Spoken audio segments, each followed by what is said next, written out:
Good morning all of student and welcome to online class. तो चलिए start करते हैं आज की जो है क्लास। तो हम लोग चैप्टर नंबर जो है 4 पढ़ रहे थे, समतल में गति। ठीक है, समतल में जो है गति।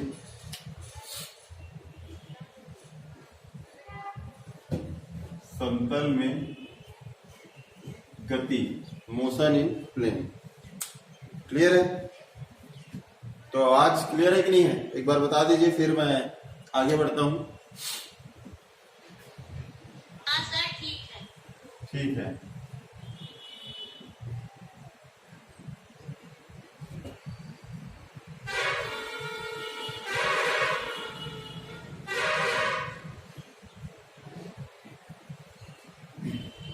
ठीक है, तो इसमें हम देखते हैं वृत्तीय गति में जो है पिंड की जो है दिशा। तो वृत्तीय गति में जो है पिंड की जो दिशा जो है किस प्रकार से होती है। तो ये मान लेते हैं ये आपका जो है वृत्ताकार जो है पथ है। ठीक है, ये आपका जो है वृत्ताकार पथ है। मान लेते हैं कोई कण जो है बिंदु जो है ए पर है। ये आपका वृत्ताकार पथ का जो है केंद्र है ओ। ठीक, ये तो कोई कण जो है यहां पर है और उसके बाद जो है t समय के पश्चात जो है ये बिंदु जो है B पर जो है पहुंच जाता है। बिंदु B पर जो है पहुंच जाता है और इसके बीच जो कोणीय जो विस्थापन जो हुआ है वो मान लो डेल थीटा है। क्लियर है? याद है? तो हम देखते हैं कि कण जो है जब यहां पे था, है ना, और कण यहां पे है, तो उस कण की जो है वृत्तीय पथ पे जो है दिशा किधर है ना। तो उस दिशा को हम देखें तो मान लेते हैं यहां पर जो है, हाँ, इसको जो है मान लेते हैं बिंदु बी और बिंदु जो है ए को जो है मिला देते हैं आपस में। क्लियर है? अब ये जो है आपका जो है एक त्रिभुज ले लिए हम। अब इसको अगर सॉल्व करें तो क्या हो जाएगा आपका जो है आपका त्रिभुज जो है ओ ए बी। त्रिभुज ओ ए बी में देखो, हम जानते हैं तीनों जो है त्रिभुज के तीनों कोणों का जो मान है ना, अंतः कोणों का मान कितना होता है? 180 अंश होता है। तो यहां पर हम लें तो कोण जो है आपका ए ओ बी प्लस जो है कोण ओ ए बी प्लस कोण जो हो जाएगा ओ बी ए। ठीक है, ये वाला कोण, ये कोण और ये कोण, तीनों कोण का योग जो होगा वो कितना होगा आपका 180 डिग्री। ठीक है, तो त्रिभुज के तीनों कोणों का जो मान योगफल कितना होता है? 180 अंश होता है। ठीक, अब हम देखें तो कोण ए ओ बी, कोण ए ओ बी बराबर कितना है? डेल थीटा है। डेल थीटा है प्लस जो है कोण ओ ए बी प्लस कोण ओ बी ए, है ना।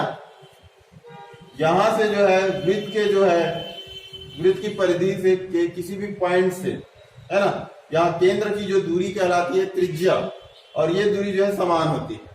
ठीक है, तो ये जो है ये दोनों जो भुजा जो है आपका ओ ए और ओ बी जो भुजा क्या है? समान है ना। तो जब आमने सामने की भुजा अगर समान हो तो इसमें बनने वाला जो कोण होता है वो भी क्या होता है? समान होता है।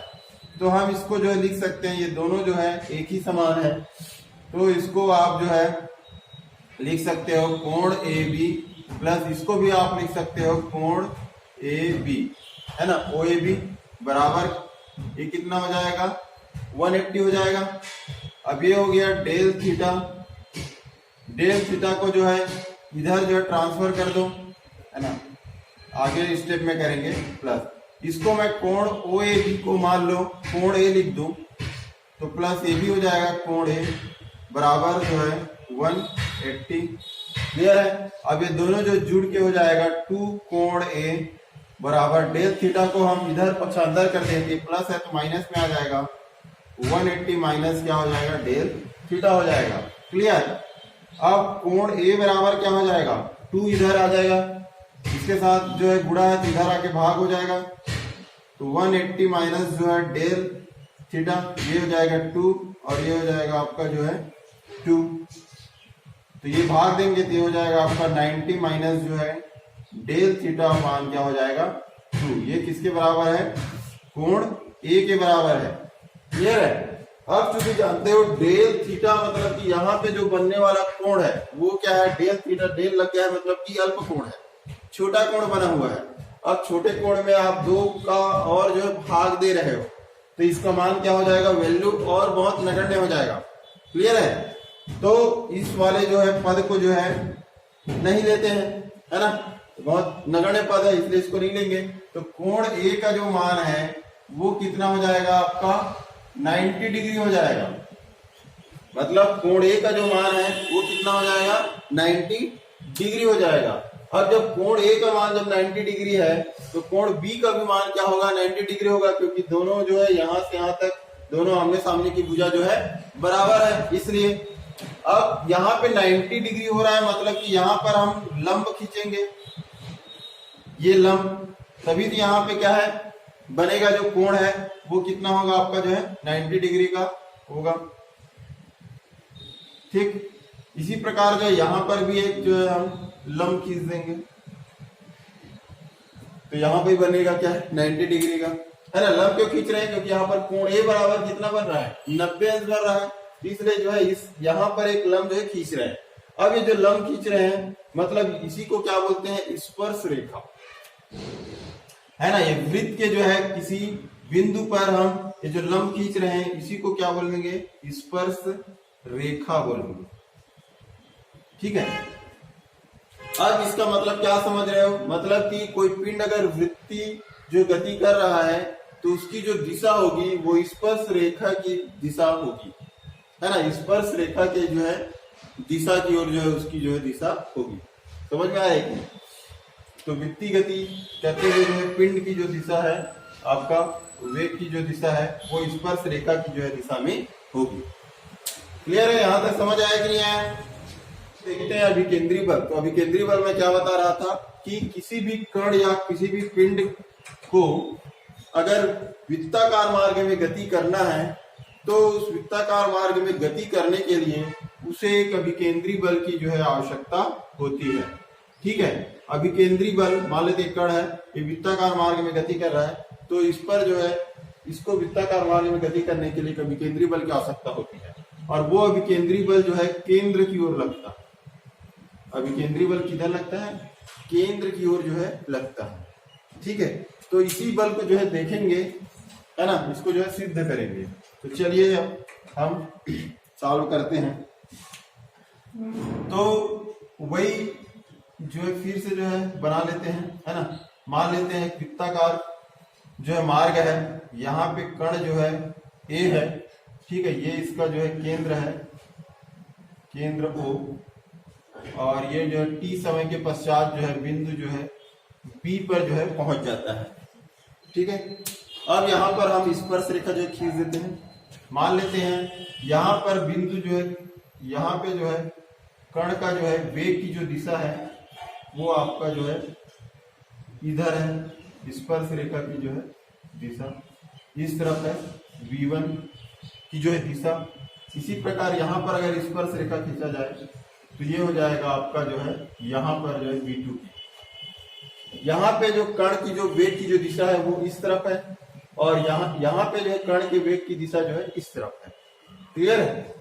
तो ये कहीं पर भी खींच दो। यहाँ पे अगर मान लो कण आ गया तो यहाँ पे आ गया, यहाँ पे स्पर्श रेखा खींचोगे तो इस कण के वेग की जो दिशा है इधर हो जाएगी। क्लियर है? तो यहाँ पे हम पे 2 पॉइंट लिए हैं। ठीक है, तो कण यहाँ पे जब कण है, ठीक है, यहाँ पे जब कण है तो इसकी वेग की दिशा जो है ये हो गई, और यहाँ पे जब पहुंचा कण तो इसकी वेग की दिशा जो है इधर हो गई। क्लियर है? इसके बीच बनने वाला जो कोण है आपका, यहाँ पे बनने वाला कोण जो है आपका डेल थीटा है। क्लियर है? यहाँ पे बनने वाला कोण क्या है? डेल थीटा है।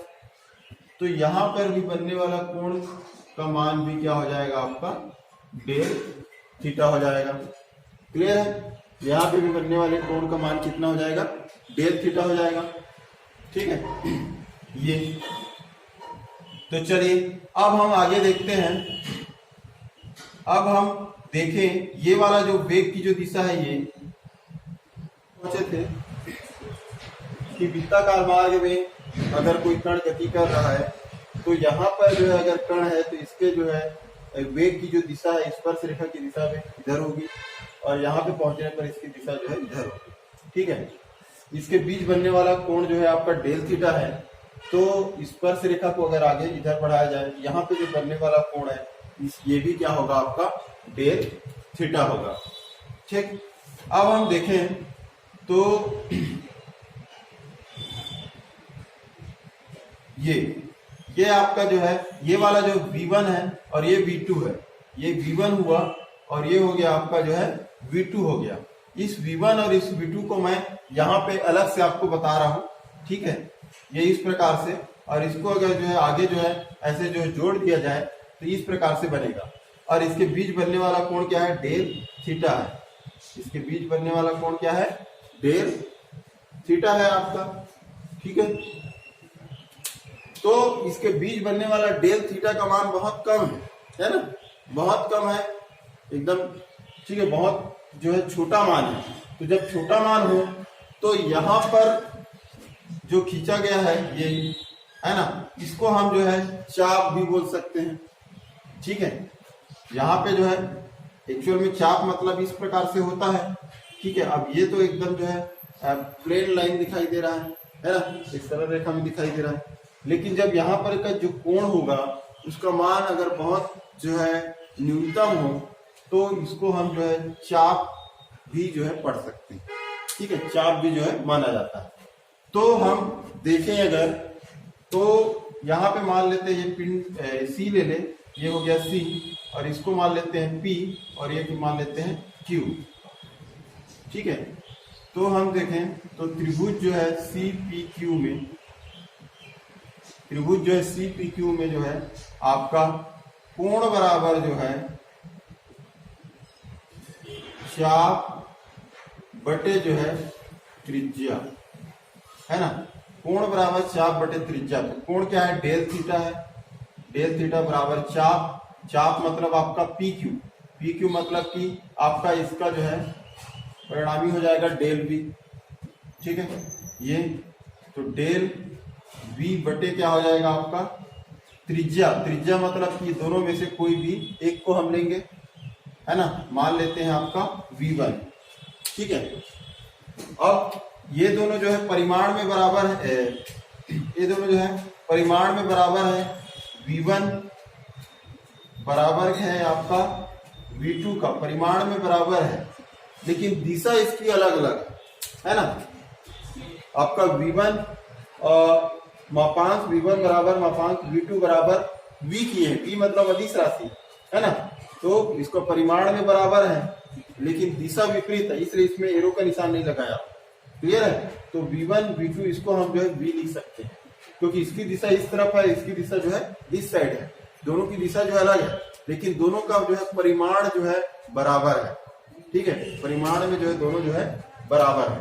तो यहाँ पे हम इसके जगह में हम लिख सकते हैं डेल V बटे क्या लिख सकते हैं हम V। ये क्या हुआ, डेल थीटा बराबर। क्लियर है, अब हम जो है दोनों पक्षों में अगर डेल टी का भाग दे दिया जाए तो डेल थीटा बटे क्या हो जाएगा, डेल टी बराबर ये हो जाएगा डेल V बटे क्या हो जाएगा, डेल टी डॉट 1 अपान क्या हो जाएगा V, ये 1 अपान V है। ठीक, और डेल थीटा बटे डेल टी बराबर क्या होता है, कोणीय वेग होता है। हम लोग जो है पिछले क्लास में पढ़ चुके हैं है ना। डेल थीटा बटे डेल टी बराबर क्या होता है, कोणीय वेग होता है। कोणीय वेग ओमेगा बराबर होता है डेल थीटा बटे जो है डेल टी। क्लियर है, और ये आपका जो है त्वरण बराबर होता है, ये बराबर होगा आपका डेल बी बटे जो है डेल टी। तो इसके मान को यहाँ पे रख दो, मान लेते हैं समीकरण नंबर 1 है, तो समीकरण 1 मान रखेंगे तो ये डेल थीटा बटे डेल टी के बराबर क्या रखेंगे, ओमेगा बराबर हो जाएगा डेल बी बटे डेल टी बराबर क्या आ जाएगा, ए डॉट क्या हो जाएगा 1/v। तो इसको हम लिख सकते हैं ओमेगा ए बटे जो है v लिख सकते हैं। क्लियर है। अब v को इधर त्रियक गुणा कर दे तो ओमेगा डॉट v बराबर हो जाएगा ए, साइड चेंज करेंगे तो ए बराबर हो जाएगा v डॉट जो है ओमेगा। क्लियर है। v डॉट जो है ओमेगा हो जाएगा इतना। अब हम जो है रेखी वेग और कोणीय वेग में संबंध देखे थे, तो हम लोग निकाले थे v बराबर निकाले थे ओमेगा डॉट जो है r निकाले थे, ओमेगा डॉट r निकाले थे v बराबर। तो v का मान अगर मैं यहाँ पे रख दूं तो ये क्या हो जाएगा, a बराबर हो जाएगा v डॉट, v का मान रख दें तो v का मान हो जाएगा ओमेगा डॉट r और डॉट ये ओमेगा का मान ये हो गया, ये हो जाएगा ओमेगा स्क्वायर डॉट क्या हो जाएगा r। क्लियर है। ये हो गया मान लो समीकरण नंबर 2। अब इसी समीकरण नंबर जो है 2 में जो है अगर मैं जो है a बराबर अभी किसका मान रखा था, मैं v का मान रखा था। अगर मैं ओमेगा का मान रख दूं, ओमेगा का मान कैसे निकलेगा, r को इधर त्रियक गुणा कर दूं, r को इधर ले जाऊं तो ये हो जाएगा ओमेगा बराबर v/r हो जाएगा। तो इसमें अगर मैं ओमेगा का मान रख दूं तो ये वाला जो है यहाँ पर का समीकरण कैसे हो जाएगा, a बराबर हो जाएगा v डॉट ओमेगा के स्थान पर v बटे जो है r हो जाएगा। क्लियर है। और इसको हम लिख सकते हैं a और ये हो जाएगा v स्क्वायर बटे जो है r। ठीक है, v स्क्वायर बटे जो है r, इसको जो है हम लिख सकते हैं। क्लियर है। या चाहो तो ये वाले पद को नहीं लिखोगे तब भी चलेगा, इसको हटा दो, है ना, तब भी चलेगा। आप डायरेक्ट जो है इसको जो है आप लिख सकते हो, है ना। आप a बराबर v डॉट ओमेगा का मान निकल लिख लो, v/r है तो v/r हो जाएगा, ये हो जाएगा v स्क्वायर बटे क्या हो जाएगा r, ये हो गया a बराबर। क्लियर है। अब हम जानते हैं बल F बराबर क्या होता है m डॉट जो है a, है ना। बल बराबर क्या होता है, द्रव्यमान गुणित जो है त्वरण होता है। बल बराबर, तो यहाँ पे जो है बल हो गया ये m डॉट a का मान रख दो, a का मान है v स्क्वायर बटे जो है r, तो F बराबर हो जाएगा m v स्क्वायर बटे जो है r। इसी को बोलते हैं अभिकेंद्रीय बल, अभिकेंद्रीय जो है बल। क्लियर है। यहां तक समझ में आया कि नहीं आया भाई, अभिकेंद्रीय बल। हेलो, आ गया ना। तो ये है आपका जो है अभिकेंद्रीय जो है बल। और अभिकेंद्रीय बल याद रखिएगा F बराबर क्या कितना होता है, m v स्क्वायर बटे जो है r होता है। अभिकेंद्रीय बल की आवश्यकता हमको कहाँ पे पड़ती है, कौन सी गति करने के लिए पड़ती है हमको, वृत्ताकार मार्ग में गति करने के लिए, वृत्तीय गति करने के लिए हमको अभिकेंद्रीय बल की आवश्यकता पड़ती है, याद रखिएगा भाई। ठीक है। तो ये अभिकेंद्रीय बल की जो दिशा होती है वो आपका केंद्र की ओर होती है ना। अभिकेंद्रीय बल F की जो दिशा होती है वो क्या होती है, आपका बल की ओर होती है, केंद्र की ओर होती है, सॉरी जो है केंद्र की ओर, है ना। याद रखिएगा वृत्ताकार मार्ग में गति करने वाले कण के वेग की दिशा स्पर्श रेखा की दिशा में होती है, वेग की दिशा। और वृत्ताकार मार्ग में गति करने वाले जो है कण पर लगने वाला जो बल है अभिकेंद्रिय बल, इसकी दिशा जो है केंद्र की ओर होती है, याद रखिएगा। ठीक है। वृत्ताकार मार्ग में गति करने के लिए आपको अभिकेंद्रीय बल की जो है आवश्यकता होती है। जैसे कोई भी आप, जैसे कि आप कोई वृत्ताकार मार्ग में अगर आप जो है गति कर रहे हो तो या दौड़ रहे हो, है ना। मान लेते हैं आपको जो है एक ग्राउंड दे दिया गया है, एक बड़ा सा जो है ग्राउंड है, ये वृत्त, इसका मार्ग कैसा है, वृत्तीय मार्ग है। तो इस वृत्तीय मार्ग में अगर आप जो है दौड़ रहे हो तो इस वृत्त मार्ग में दौड़ने के लिए जितना जो है इस अभिकेंद्रीय बल की आवश्यकता है उतना अभिकेंद्रीय बल जो है आपको देना पड़ेगा, तभी आप इस वृत्तीय मार्ग में जो है गति कर सकते हो। मतलब केंद्र की ओर बल लगता है, मतलब कि आपका जो शरीर है वो थोड़ा सा जो है केंद्र की ओर जो है ग्राउंड की ओर थोड़ा सा झुकेगा। समझ में आ रही है। जैसे कि आप जैसे साइकिल चलाते हो, एक गोल आप जो है वृत्त बना लीजिए और उस वृत्त के चारों ओर जो है आप जो है साइकिल को जो है चलाइए। साइकिल को चलाओगे तो आप देखोगे कि आप वृत्त की ओर थोड़ा सा आपका शरीर जो है झुकता है ना। तो झुकता क्यों है? क्योंकि वहां पर जो है रिक्वायरमेंट किस चीज का होता है? अभिकेंद्री बल का होता है ना। और जितना अभिकेंद्री बल का उसमें रिक्वायरमेंट है उतना जो है आपको जो है अपने शरीर को, अपनी बॉडी को जो है झुकाना पड़ता है, ठीक है। तभी आप उस वृत्ताकार मार्ग में जो गति कर सकते हो, है ना। अगर आप नहीं झुकाओगे तो आप जो वृत्ताकार मार्ग में गति नहीं कर पाओगे। समझ में आ रहा है कि नहीं? जैसे कि आप जो है रोड में देखे होगे, जहां पे मोड़ होता है वहां पे थोड़ा सा जो क्या बोलते हैं रोड होता है, उसको जो है इस प्रकार से थोड़ा सा घुमा के जो है वृत्त के वृत्ति मोड़ में जो है इस प्रकार से लिया जाता है। और जो सड़क जो रहता है उसका एक किनारा थोड़ा ऊंचा रहता है ना, बाहर की ओर, और नीचे की ओर थोड़ा सा जो है हल्का सा जो है आपका जो है नीचे रखा जाता है। क्यों रखा जाता है? ताकि वहां से जो गुजरने वाला कोई भी जो है वाहन या कोई भी व्यक्ति जो भी है साइकिल, मोटरसाइकिल, जिससे भी जा रहा है, उसको पर्याप्त रूप से जो है अभिकेंद्री बल जो है प्रदान हो सके, ठीक है। अब उस जो मोड़ में हादसे क्यों होते हैं? अधिकतर जो है मोड़ में जो है हादसे हो जाते हैं। क्यों होते हैं? क्योंकि उस मोड़ के लिए जो जितने अभिकेंद्री बल की आवश्यकता होती है, अगर वो इंसान उतना अभिकेंद्री बल नहीं दे पा रहा है ना, तो अभिकेंद्री बल नहीं दे पा रहा है तो फिर क्या होगा? अभिकेंद्री बल दोगे तभी तो आप आगे बढ़ोगे। अभिकेंद्री बल नहीं दोगे, स्पर्श रेखा की दिशा में आप चले जाओगे सीधा के सीधा, ठीक है।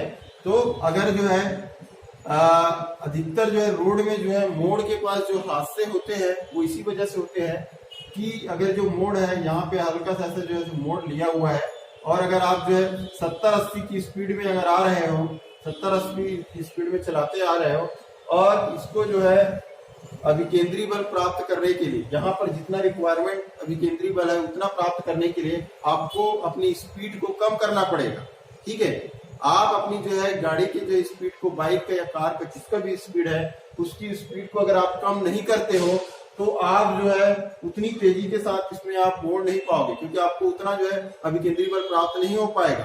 क्लियर है? इस वजह से क्या होता है, पर्याप्त अभिकेंद्री बल नहीं मिलने की वजह से सीधा सीधा स्पर्श रेखा की दिशा में आप चले जाते हो, और इधर कुछ भी अगर खाई वाई है तो वहां गिर जाओगे, अगर पोल वोल है तो उसमें टकरा जाओगे, पेड़ वेड़ है तो उसमें टकरा जाओगे। इस प्रकार से जो हादसे जो है होते हैं, ठीक है। इसीलिए जो है मोड़ पे क्या है, अक्सर जो है बोला जाता है कि जो है स्पीड को जो है कम किया जाए। तो स्पीड को जो है जितना खतरनाक मोड़ रहेगा, जितना कर्व लिया रहेगा, उतना हमको जो है स्पीड को थोड़ा सा कम करके पर्याप्त अभिकेंद्री बल जो है अर्जित करते हुए जो है हमको उस मोड़ से जो है सुरक्षित जो है पार करना होता है। और अगर उतना अभिकेंद्री बल नहीं मिला तो मान के चलिए कि आप जो है उस वृत्ताकार मार्ग में, उस वृत्ति जो सड़क से जो है आपका जो मोटरसाइकिल है वो जो है बाहर चला जाए, ठीक है। आप जो है केयर किए होंगे, है ना। अगर आप जो है पर्याप्त अपनी बॉडी को झुका नहीं पाए, जितना एकदम झुकाना है मतलब सीधा जो है रोड में आपको जो है पूरा जो है बॉडी को नहीं लेटा देना है ना, हल्का सा झुकना पड़ता है, ठीक है। और उसके साथ साथ आपको जो है मोटरसाइकिल जो भी है वो भी थोड़ा सा जो है झुकता है, ठीक है। तो यहाँ तक समझ में आया कि नहीं आया ये अभिकेंद्री बल?